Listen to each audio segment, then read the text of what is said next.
there's just a lot of stuff that just goes around that it's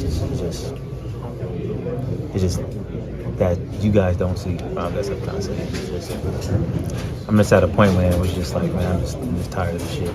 Is it intangible? All right, so let's look into the film. Also, before we tune into the film, Najee Harris was one of the guys that also spoke up for Dak Prescott. Oh, who has the most hate? Oh, Dak Prescott. Oh, that's a no-brainer. I don't think people understand how hard it is to play quarterback, first of all, in NFL. And not only that, but play for the Cowboys, and you winning 11, 12 games a year, and you still saying that's not enough.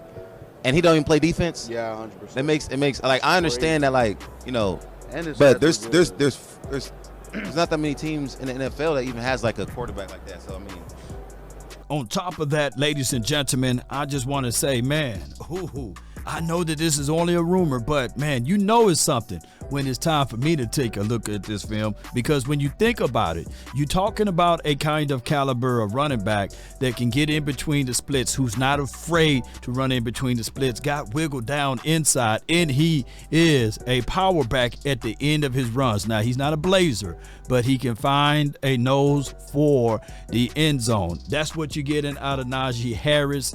I think that will be a plus for us, especially having that kind of caliber of running back that could help us out in the short areas. He got nice short area quickness and power. This was my favorite run from last season. He was able to continue to turn and move those legs and get over 23 yards off of this run, even though it may seem as if though it was going to be a 3 or 4 yard carry, but he kept moving and ended up getting over 20 yards. He had over 24 explosive yards. He had 8 touchdowns, could have had 9 or 10 touchdowns, but at the end of the day, he played the right business decision and stopped on a few. And I like his decisions when he's out in open field, because he's going to leave you with an impact play. I like seeing that out of Harris' skill sets. Now, granted, you guys know roll tide is the way to go, and he does just that on the end. He rolls them, and I like seeing that, ladies and gentlemen. There's no ifs, ands, and buts about it. The Cowboys need to bring physicality to the table. And if you want to do running back by committee and go ahead and shut this thing down, go ahead and make this trade offer. Give the Pittsburgh Steelers a 6th-round draft pick. I'm quite sure that they are missing 6th-round draft picks, and you can offer that up to the table and take that weight and that burden off of the Steelers. I would tell you guys this as well. Bouncing it to the outside and then creasing it back inside and taking a player with you or such, you can see that with your physical eyes that he's able to do that, running downhill with an authority. When you are seeing how teams played the Steelers, they didn't respect the passing, so they loaded the box. So he's used to that. But here's the coin. On the other side of it, hey, when you look back at it, let's just look back at this run right here. Let's look back at this. We don't see this, ladies and gentlemen. We don't get a chance to see single high safeties on the field, because you know why? They respect Dak Prescott and they disrespect the run. But when you playing against a kind of caliber of whoever was the quarterback last season for the Steelers, they didn't respect that. Look, they got a loaded box. Oh, I wish they do that with 4 in the backfield, right? Because we want to take advantage of these situations, and they ultimately didn't respect the run game that the Cowboys brought to the table. But when you look at things like this, boy, you get a chance to exploit this. But even he can run in loaded boxes, and that's a good thing to still get positive yards off of it. It was about 20 yards or 15 to 20 yards or such. And being able to continue to pull and score off of this one is everything. Let's look at it from the end zone view. Able to squeeze down inside, continue to move those legs and plow through there. Those are things that's missing. So the Cowboys, if willing, the Steelers are looking for a draft pick and concerns about, Harris, and they trying to get something back in return, go ahead and offer that up. I get it. He had 1,000 yards last season. He forced 52 missed tackles. That's something that you can look back on and say, hey, we need that over here. We need somebody that can be a pocket puller, a presence in the backfield that can get that loaded box look so we can have one-on-ones to the outside so that my guy, even Jake Ferguson, you can get busy with that. So that's what I'm looking for. Hey, he could have scored off of this one. It was a very noble thing that he was able to do. Slid right on in there. Yeah. And you're looking at a way of a running back who averaged about 4.5 yards per tote against the Seahawks in this game. Was pretty dope. And I like what I'm seeing off of these type of things. Yeah, look, he saved a touchdown. So he's not selfish. Could have had double-digit touchdowns, ladies and gentlemen.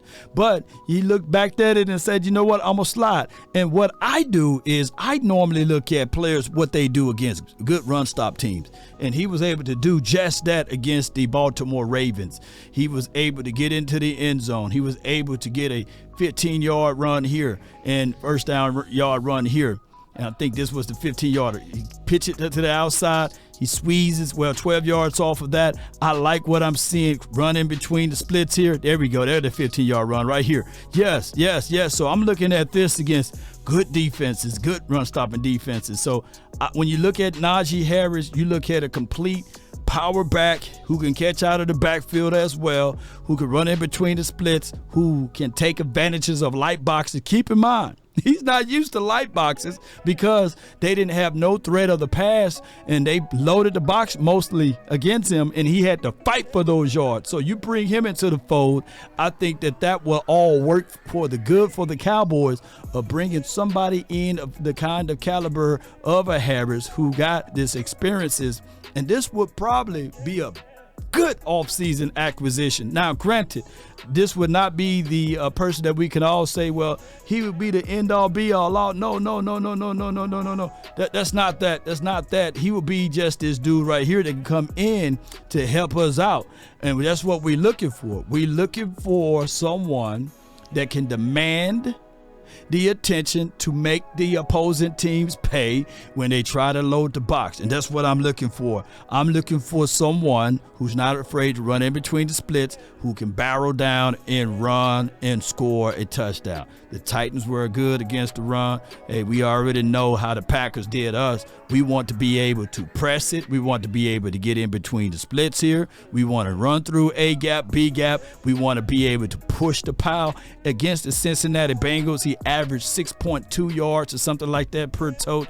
I'm telling you right now, that was pretty good against that stout up front. I like what I'm seeing. I like a kind of caliber of player that's not afraid. I know that this is only sources, right? And nothing has been confirmed. And 9 times out of 10, sometimes agents like to throw around the Cowboys' name to get the business end of it going. But if anything can stick this offseason, I think that this will be a good piece. Make sure that this will be a good doggone insurance piece, because yes, we understand what Ezekiel Elliott brings to the table. We understand what Royce Freeman brings to the table, and we got it. I understand what Deuce Vaughn, Hunter Lukey, as well as Davis, and who else? Oh, Rico Didal. I understand all of that. But hey, give me the known commodity. I'm not going out here saying that Najee Harris is just to be called up for namesake. I want you guys to take a look at this film and you judge accordingly, right? He had forced over 52 missed tackles, and he had right at one fumble last season, if you want to look at some cons. And he had over 1,000 yards. He had close to 10 touchdowns. I like that, and we saw that he gave up a touchdown by just running and killing the clock, so he's not selfish. I'm looking for that kind of caliber of player, someone that can be battle ready, someone that can help this team out.